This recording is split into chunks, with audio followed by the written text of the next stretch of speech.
I must not allow myself to have a loyalty to my mom and dad that breaks down my loyalty to my spouse.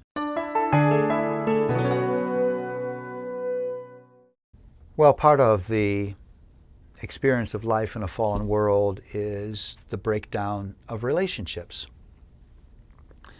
Often that happens in the extended family, and often that is problems a couple will have, a married couple, with in-laws. Maybe the wife has married a man that her mother and father have never really accepted. Maybe the husband has married a wife that his parents have accepted. Or maybe they have problems with the choices you've made in your marriage, or the ways that you're raising your children, or even the choices you've made in ministry, or the way you use your money. My parents, or Luella's parents, never interfered with our marriage, but they both struggled with the first ministry choice that we made. Fortunately for us, they did that very graciously. We have to understand, in order to deal with this, you have to understand God's design in marriage. It's there in those early chapters of Genesis that God's design that a man and a woman would leave their father and mother, cleave together, and become one flesh.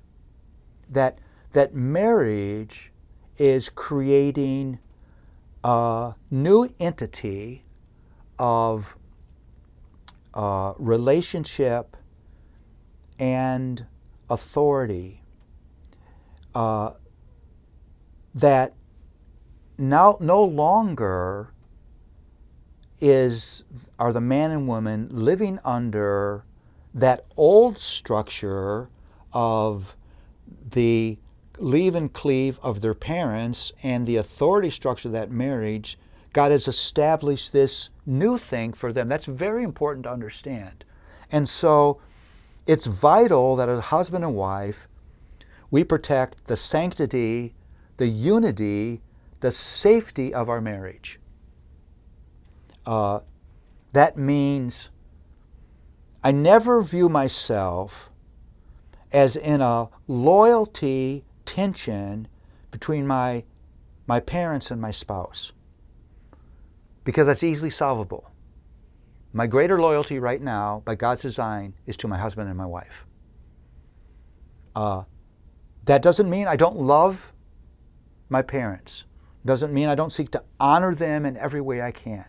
It doesn't mean I don't want to have a relationship with them, that I don't want them in our lives.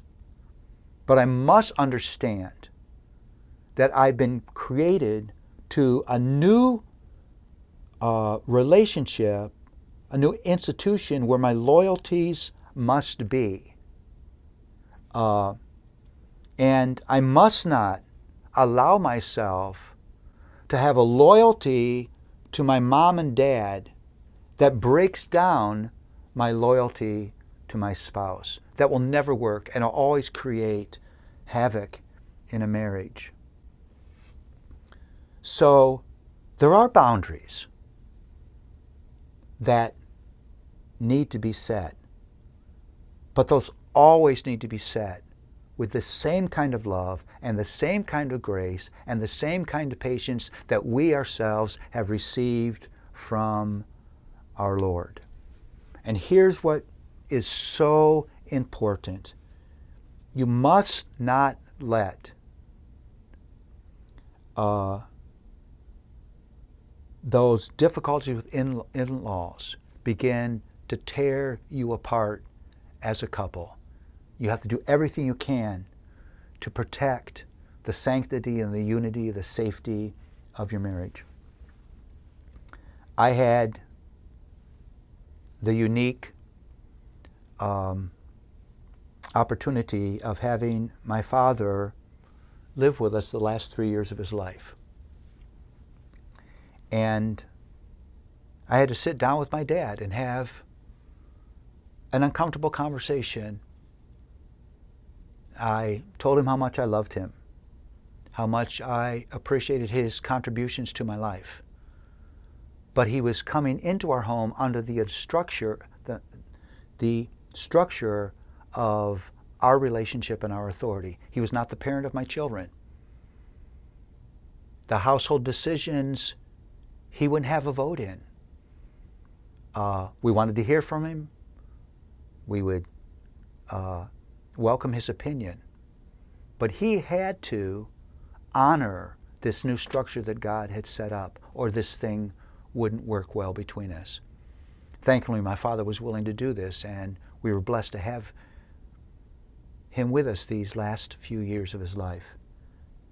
Listen, if you see your mom and dad encroaching in on your marriage, acting as if they have authority there that they do not have, you have to be willing to have those uncomfortable conversations.